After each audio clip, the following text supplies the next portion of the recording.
اعوذ باللہ من الشیطان الرجیم بسم اللہ الرحمن الرحیم اللہم صلی علی محمد وعلی محمد۔ شروع رب ذوالجلال کے بابرکت نام کے ساتھ جو دلوں کے راز خوب جانتا ہے۔ السلام علیکم ویورز۔ ایک غلام تھا، ایک دن وہ کام پر نہ گیا تو اس کے مالک نے سوچا کہ مجھے اس کی تنخواہ میں کچھ اضافہ کر دینا چاہیے تاکہ وہ اور دلجوئی سے کام کرے اور آئندہ غائب نہ ہو۔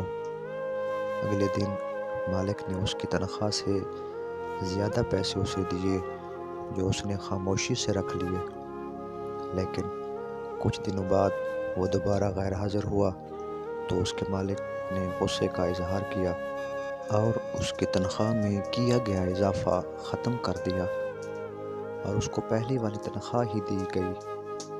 غلام نے اب بھی خاموشی سے وہ رقم رکھ لی اور کوئی شکوہ گلہ نہ کیا۔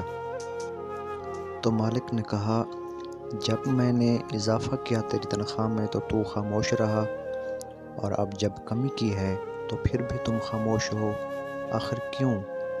اس کی کیا وجہ ہے؟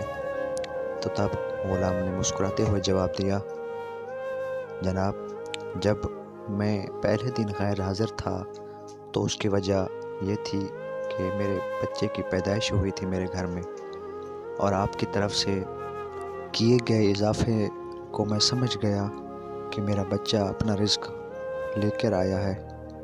اور جناب، جب میں دوسری مرتبہ غیر حاضر تھا تو اس کی بھی ایک وجہ تھی۔ تو مالک نے کہا، بتاؤ کیا وجہ تھی؟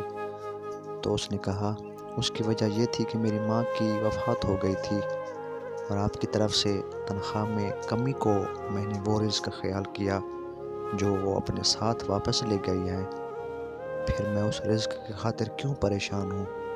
جس کا ذمہ اللہ تعالیٰ نے خود اٹھایا ہوا ہے۔ تو دوستو، آج کے معاشرے میں اگر کسی کے پاس پیسہ آ جائے تو وہ اپنے اوقات بھول جاتا ہے، اور اگر رزق کی کمی ہو جائے تو وہ پریشان حال ہو جاتا ہے، جبکہ ایسا نہیں کرنا چاہیے۔ ہر چیز کا ذمہ اللہ تعالیٰ نے خود اٹھایا ہوا ہے۔ تو دوستو، امید کرتا ہوں آج کی ویڈیو آپ کو پسند آئی ہوگی۔ اگر ویڈیو پسند آئی ہو تو ویڈیو کو لائک، شیئر اور کمنٹس میں اپنی رائے کا اظہار ضرور دیجیے۔ شکریہ۔